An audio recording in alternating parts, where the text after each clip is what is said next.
Hello there, Shane here. Welcome. It's good to see you all. As part of this celebration of World Stories, I thought I would share some stories with you. 3 stories. We're going through a very unusual time, a time that perhaps most of us have never experienced before. I can remember as a child, not as worrying or as bad as this, but a time when the power used to be turned off in the very early 70s. So we would lose our light in the evening and no TV, no radio. So my father would either get us to play some games under candlelight, or we would sit around and he would tell us stories.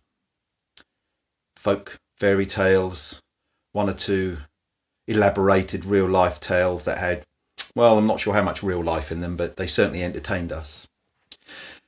And to get the stories out there, we've had to use modern technology, and it's been a bit tricky getting it sorted out today, as I'm sure a few of us have experienced. But we need to get these stories out there, and so this is the medium that we're using. And I want to tell you a story that happened so far back in time. There was no technology. There was no humans even. It was so far back in time that fish could fly and birds could swim and pigs spoke in rhyme all of the time. That's how long ago it was. When all the creatures spoke the same language. They were at one with each other. The sun was always shining. There was always fruit on the trees. And they invented the phrase hunky-dory, for everything indeed was hunky-dory. One day, the earth tilted on its axis and things began to change. This white stuff began to fall out of the sky. The creatures didn't know it was snow, but it was. At first they began to play with it. They tried to jump up and catch it and chase it and roll in it as it laid in the ground, throw snowballs at each other. But quite soon they began to get cold, very cold. They didn't understand this cold that they'd never experienced before. This white stuff that was beautiful, but it was laying everywhere, and they were beginning to get very, very cold. They wondered if they might freeze to death. The creatures gathered and realised that they needed to do something.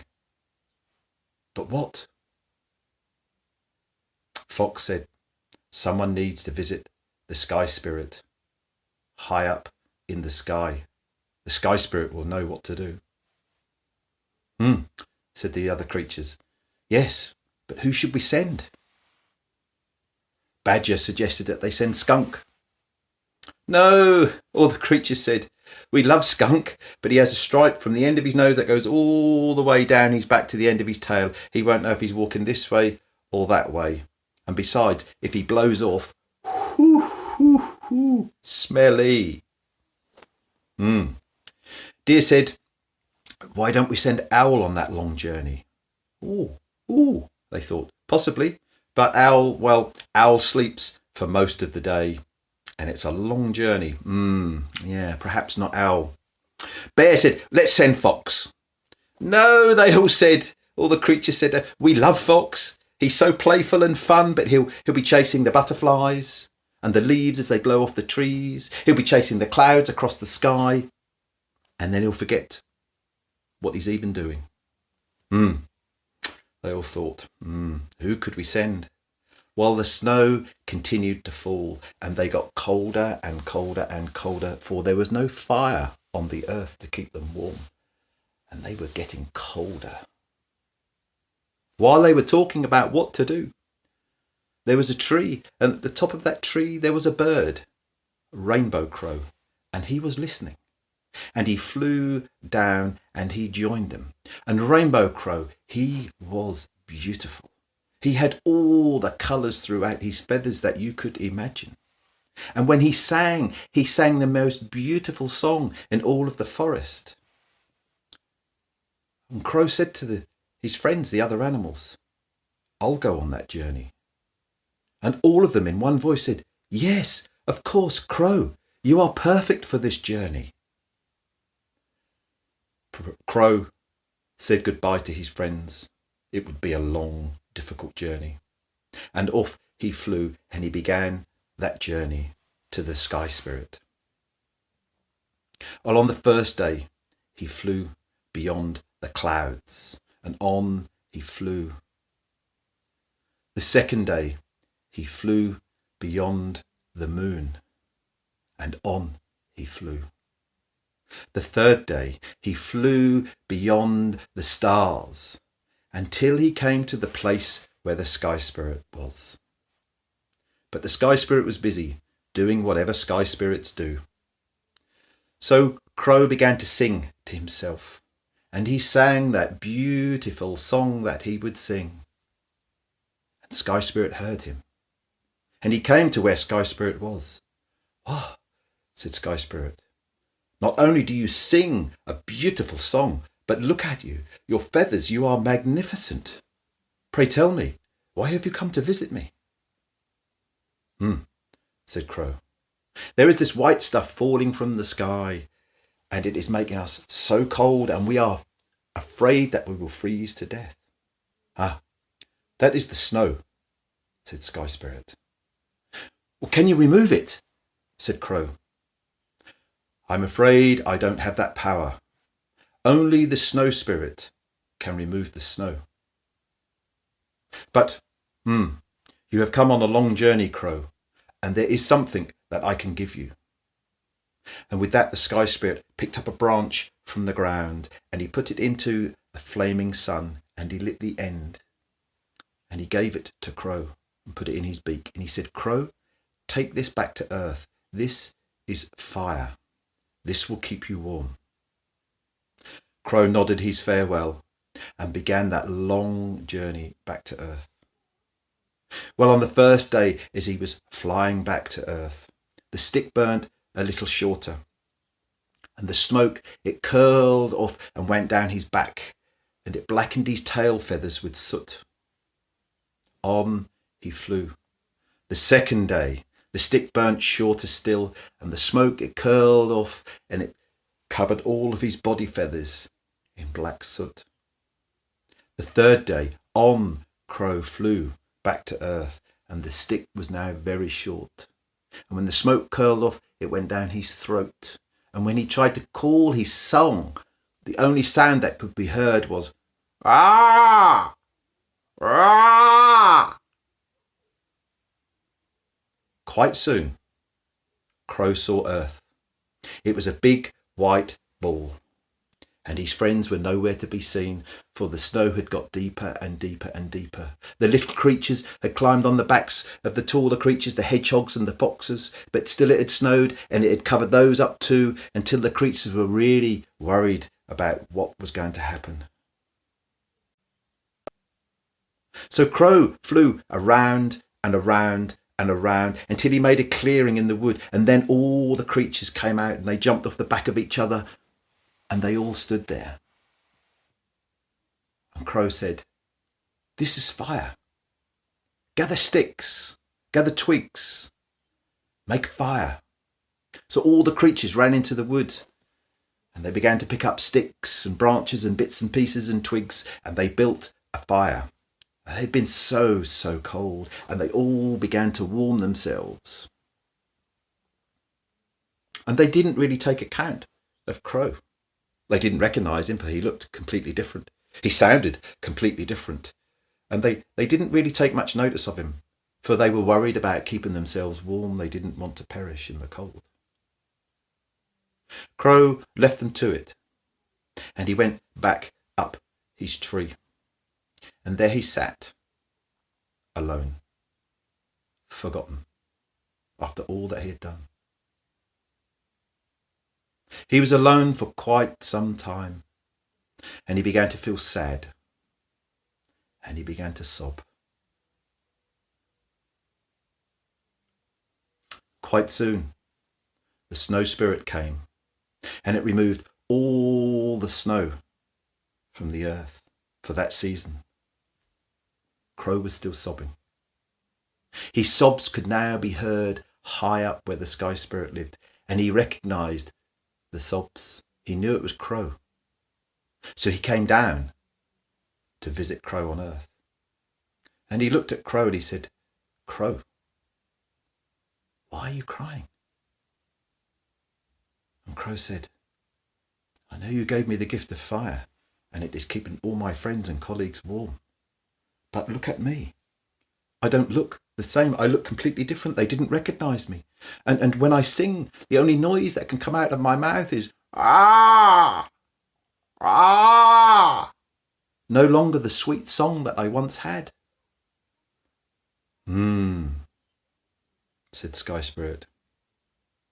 "But Crow, I have given you the best gift of all." Crow looked at him. "What is that? What is that gift? I can't see what this gift is." Crow. "Soon, the two-legged creatures will walk the earth. That's you and I, humans. But they won't hunt you for your meat, for you are too smoky to eat. They won't hunt you to put you in a cage for your song. And they won't hunt you for your feathers to decorate their costumes and their hats."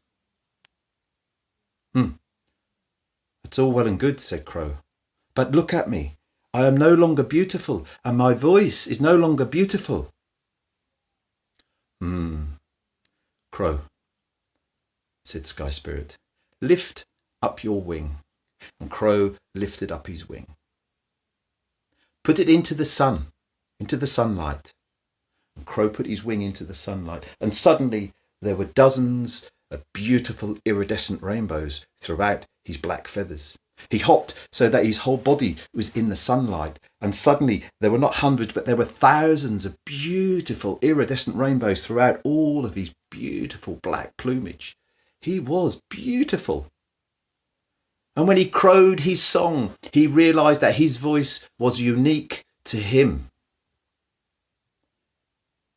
He thanked the Sky Spirit, and then Crow joined his friends. And then he told his friends his story of his journey and what had happened.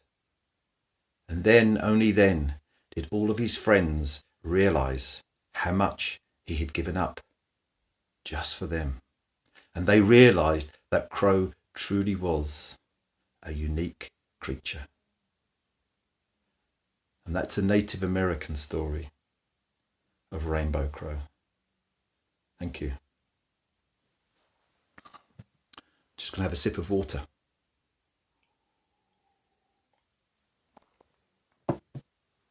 I like to tell stories from all different kinds of places. Some that I come across in books, many that I hear from other storytellers. This is a story from a Scottish travelling storyteller, Duncan Williamson. Sadly, he's no longer with us. I never had the privilege of seeing him. I've heard his voice recorded, and I have 3 of his books. And I feel a real affinity with his stories. I really do. And I want to share one of his stories. Long ago, not in my time, not in your time, but it was in somebody's time. There was a man who lived in a wood, in a little wooden hut, and he lived alone. His friends were the animals of the wood, of the forest. He was no ordinary man. He was a special man, but he was a hunchback, and his face was disfigured and distorted. And this meant that when he went into the village, many of the people would turn their noses up at him, or tease him, or abuse him.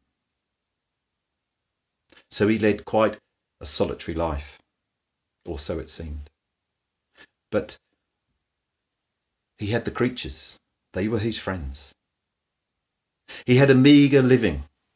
He would gather sticks, a bit like Crow in the last story and his friends, but he would gather sticks dry sticks. He would bundle them up and he would take them to the village to sell. They could hear him coming before they saw him. He was so poor, he'd had the holes in the bottom of his leather boots, so he'd nailed tin on there. And they could hear him clitter-clatter as he came. And they would tease him and call him names. But someone would buy his sticks and give him a penny or something like that for it. It was difficult times. He might be able to buy a piece of bread or a couple of vegetables. If he made a couple of pennies, he might be able to buy a little piece of meat or something. It was quite a meagre living. He topped it up with the herbs and the greenery that he could find in the woods and the fruits at the right time of year. But there was something that he always did. Whatever he managed to get that day food-wise, when he went back to his hut and he prepared his food, he would sit outside and all the creatures would come and he would feed them. He would feed the robin. He would feed the hedgehog, the badger, the fox. The deer would take something out of his hand. They were his friends and he looked after them. He would always share his food with them no matter what he had. He had a love. He had the love of a mute swan. She was on a little lake in the middle of this wood. She would often sit in the middle of the lake, floating, looking at the other creatures and looking at the man. He would go down there with a little something, a little bit of bread or something, a little bit of corn, to try and encourage her to come across. But she wouldn't. She wouldn't come. So day after day, he would collect wood, go into the villages, make a little bit of money, enough to buy a little bit of food. He'd take it back, prepare it, and share it with the creatures. He would go down to that little lake and he would try and encourage the swan to come across, but she would not come to him. He didn't know why. And this went on for weeks and months, and the seasons began to change. Summer into autumn, autumn into the beginning of winter. One day, he didn't get up out of bed. He stayed in bed all day. The creatures knew something was not right. He was not around like he normally was, and when it was time for something to eat, they knew that time they would all gather outside his little hut. He didn't come out. The robin flicked up to the window and looked inside and could see him just laying there with the blankets pulled up and his back turned to the door. They knew something was not right. The next day, the same thing. He didn't get up at all. The villagers were beginning to say, "Well, where's my wood?" They were beginning to complain. "I want my wood. Where is he? Where is he? I expect he's just laying around doing nothing." A third day. Still, he didn't get up. That blanket was pulled up as high as it could be, with his back to the door. The creatures knew something was wrong. They were beginning to bring little things to him. A few berries, some nuts that they found. Some of the birds brought little flowers that they laid at his door. The creatures were wondering what was wrong. And even though they brought these small little gifts, and he had a little something to eat from the creatures, he still didn't want to get up. The villagers, day after day, complained about where was their wood? Where was their wood?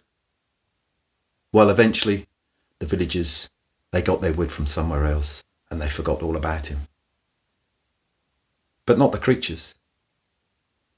They gathered together and they had a conversation between each other about what to do. The deer knew that the key was the swan. The mute swan who sat in the middle of that lake. The deer knew that he loved her. The deer knew that if they could get the swan to come to the man, it would probably help him. They sent the swift out bird, swooping down low over the water, and she began to speak to the swan. And she told the swan what was wrong. And she swam back to her friends, the other creatures. And some stood and some sat and some sat in the trees waiting to see what would happen. And suddenly the swan, she began to swim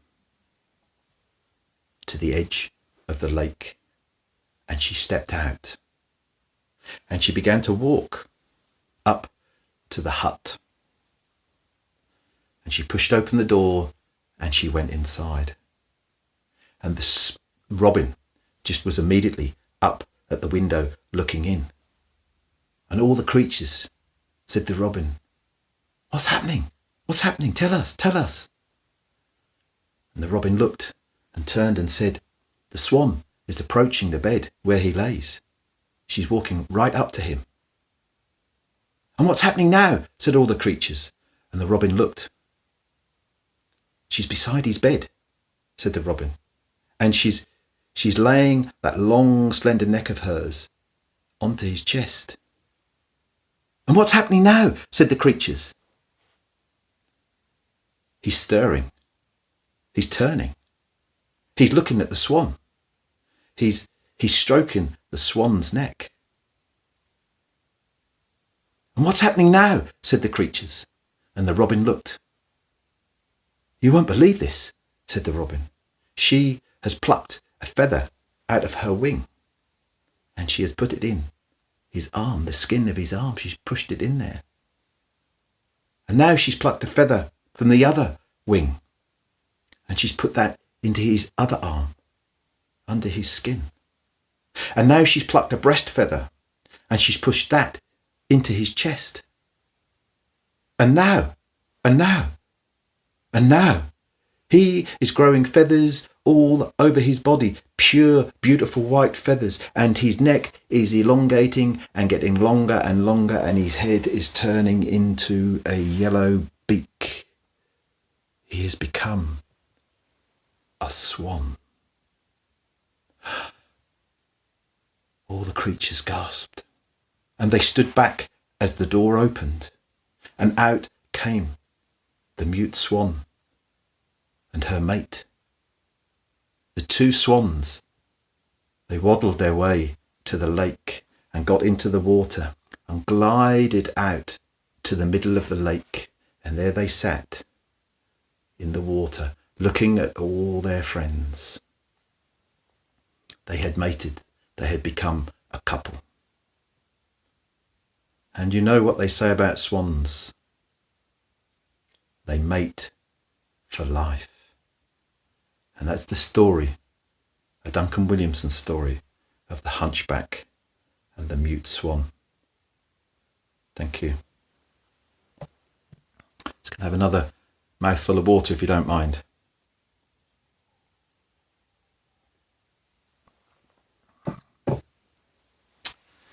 So, I thought I might tell you a tale that comes from a Scandinavian country, Norway. It's a story I've heard several different storytellers tell, actually, and it's only in recent times that the story's kind of really gone inside me. I've had a bit more space in my head, perhaps in my heart. And stories, you know, they're out there everywhere, and they float around the world, and every now and again a story kind of goes inside you, and then it becomes something that you must tell. And this story, as I say, I heard it several times, and it eluded me. It wasn't inside me, but for some reason a few months ago, it just got inside me, and suddenly I needed to tell it. And that's how stories happen, really. That's my experience anyway. And like most good stories, this also happened long ago. And it's about a young boy. He was maybe 8, 9 years of age, possibly a little bit older, and he lived with his grandmother. And they were poor. It was poor times. It was difficult times. They didn't have very much at all. It had been a hard winter, and there was not much food. So they knew that they needed to spread the food out a little bit and just take things a bit more careful. And Gran could see the boy was a bit bored and wanting to do something, and she knew that he liked to help her. And she said, "Jack, if you go into the barn," she said, "there's a sack of oats. There's not much left, but go and get a large handful, bring it back into the house, and I'll cook you something. I'll maybe make some porridge or maybe some flapjacks or something from the oats." "Yes, Grandma," said Jack. And Jack, well, he went outside and he went to the barn, which was just next door to the cottage that they had.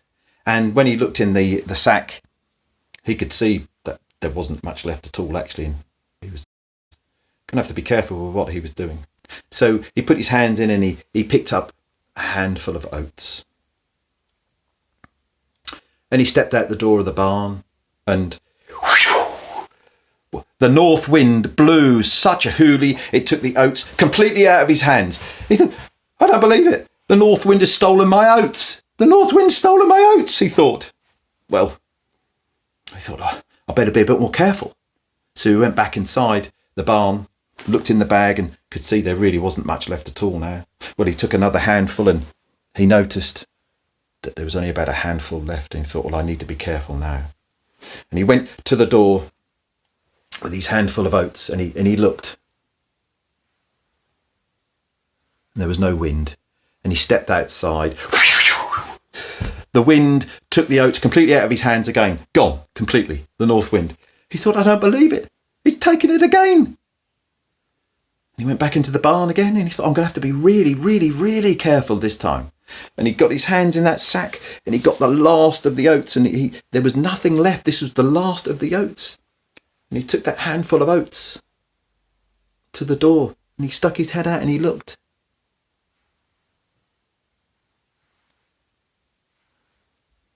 No wind. He stepped outside.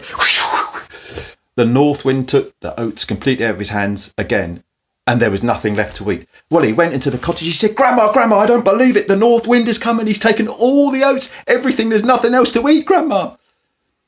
Where does the north wind live? She said, oh, he lives a long, long, long way away at the edge of the world. Well, I'm going to go and see him, said Jack. Oh, Jack, she said, it's a long, long, long way. I don't care. He said, I'm going to go and see him. I'm going to go and have words with him, and I'm going to sort this out once and for all. And off he went. Well, he walked and he walked and he walked and he walked and he walked and he walked and he walked. Are we there yet? No, we're not. He walked and he walked and he walked and he walked and he walked and he walked and he walked. Are we there yet? No, we're not quite yet. It's a long way to the end of the earth, you know. He walked and he walked and he walked and he walked until he got to where the north wind lived, and he knocked on the door. And the door opened. Hello, Jack. Good to see you. How can I help you? You have stolen all my oats, North Wind.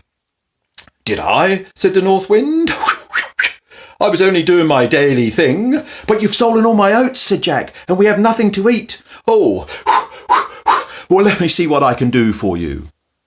And the North Wind went into his little cottage. And he got a tablecloth, and he brought the tablecloth back, and he gave it to Jack. He said, take this, Jack.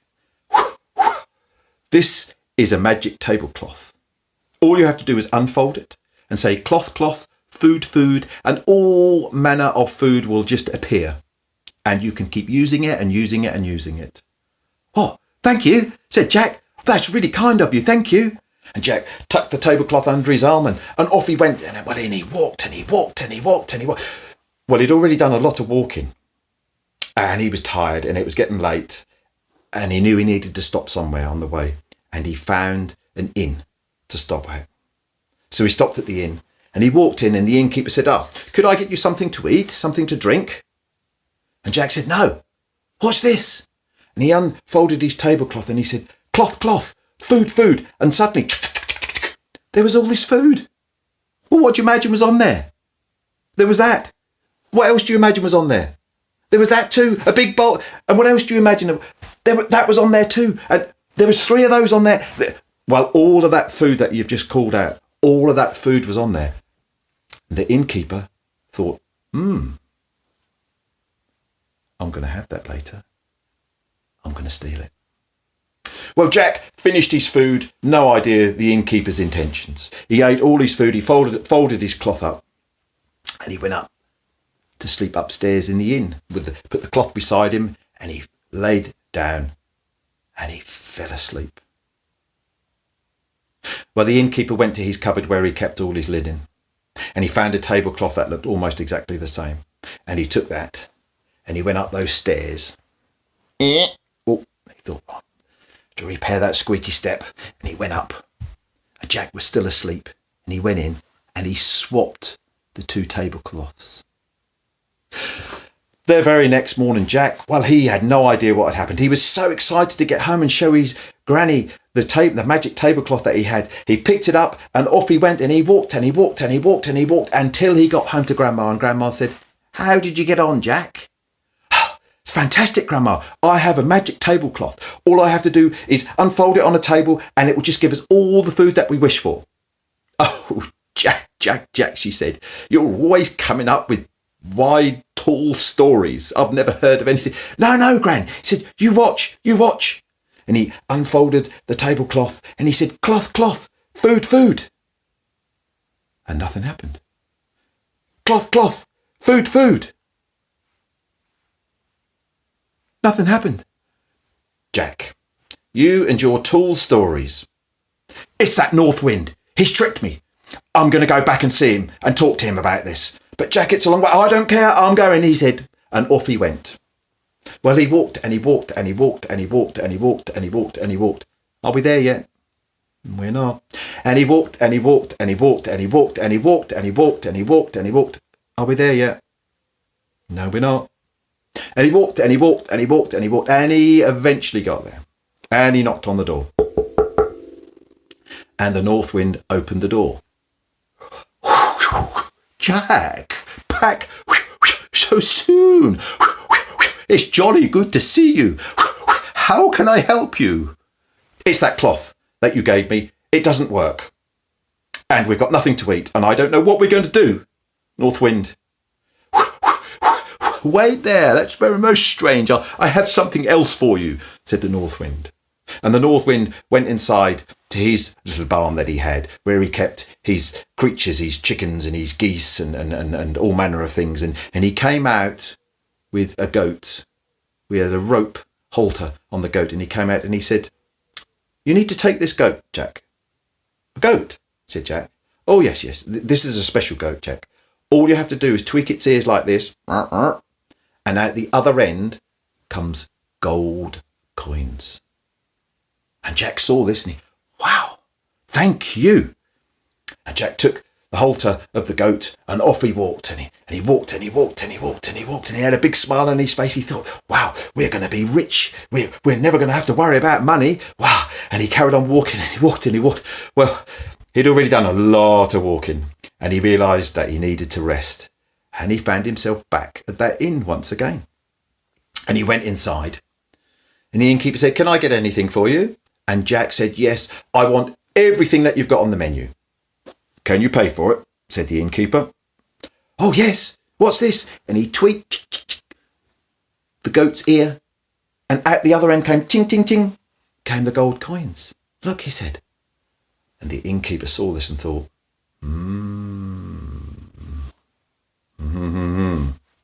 Well, Jack ate his meal. Oh, he was so full after eating all of that. And then he thought, well, it's time for sleep now. And he went up the stairs. He took the goat with him. He got the goat to fall asleep on the rug beside him. And Jack got into bed and pulled the covers up, and he fell fast asleep. The innkeeper went to his barn. He had several goats. And he thought, that one looks the same. Put a halter on it, took it in, took it up those stairs. I must fix that step, he thought. He went up. Jack was still asleep. He snuck in and he swapped the 2 goats over. Well, the following morning, Jack woke up, no idea what had happened. He couldn't wait to get back to see Grandma to show her that he had a goat that could lay gold coins. And he took the goat back and he walked and he walked and he walked and he walked and he eventually got back to Grandma's. And she said, "How did you get on, Jack?" And he said, "I've got a goat, Grandma." And she said, "Oh, good. Well, at least we can get some milk. At least we can get some milk. That's a good thing." "No, Grandma, it's even better than that. This goat, well, if you tweak its ear like this, at the other end comes gold coins." And suddenly there was plop, plop, plop. What do you think it was? It was goat poop. Straight on Grandma's kitchen floor. "Oh, Jack," she said, "it's pooping on the floor. It's pooping on the floor. What are you letting it do?" "Oh, that's strange," said Jack. "It was gold coins before." "Oh, Jack," said Grandma, "you do tell such tall stories. Jack, really." "Well, it's that north wind. He's tricked me once again. I'm going to go back and see him." "Oh, Jack," said Grandma, "Jack, what are you thinking of?" But before she could do anything else, Jack had gone. And he walked and he walked with a bit more intention this time. And he walked and he walked and he walked and he walked and he walked. "Is he there yet?" "No." He walked and he walked and he walked and he walked and he walked and he walked and he walked. "Is he there yet?" "Not yet." He walked and he walked and he walked and he walked. And then he got there and he knocked on the door. A bit louder this time, and he was a bit more annoyed this time. And the north wind opened the door. "Jack, so soon again. How do you do?" "North wind," said Jack, "you are cheating me. The cloth doesn't work. The goat doesn't work. Something's going on. We are so poor, we have nothing to eat. You are just, I don't know what you're doing to us. It works when Wait. "Wait," said the north wind. "I have something that will be able to help you." And he went inside and he brought out a stick. "This is a magic stick. All you have to do is say stick, stick, and it will beat whoever you want it to. And when you want it to stay stop, you just say stick, stick, stop, stop, and it will stop." And he gave it to Jack. And Jack said thank you. He wasn't sure how the stick was going to be helpful, but he said thank you anyway. And off he went. And he had the stick under his arm, and he was walking and walking and walking. Well, it was a long way back to Grandma's, and he'd already done so much walking. He thought, "I need to stop at the inn again." And he stopped at the inn, and he got to the inn door. And just before he went inside, he thought, it works when the north wind gives it to me. And it works here. And then when I get home to Grandma's, it doesn't work. The magic has stopped. So the north wind that here, Grandma,